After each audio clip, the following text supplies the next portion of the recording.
अरे उद्धव ठाकरेंच्या आधी आमदार फुटले आणि आता 9 खासदारांपैकी 6 खासदार फुटले आणि या 6 खासदारांपैकी एका खासदाराला तर उद्धव ठाकरेंनी अगदी आपल्या मुलाप्रमाणे वागणूक दिली होती आणि त्याचं नाव आहे ओमराजे निंबाळकर. अरे याच्या वडिलांची 2006 मध्ये हत्या झाली होती. उद्धव ठाकरेंनी याला तिकीट दिले, याला आमदार केले, याला खासदार केले आणि हा सुद्धा उद्धव ठाकरेंच्या उपकारांबद्दल संपूर्ण महाराष्ट्रभर भाषणांमध्ये बोंबलत फिरत होता.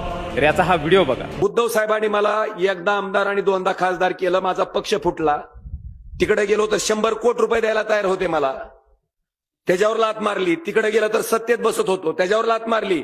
अरे कालपर्यंत जो कर्माने सांगत होता की मी विकला जाणार नाही, आज तो देखील विकला गेला.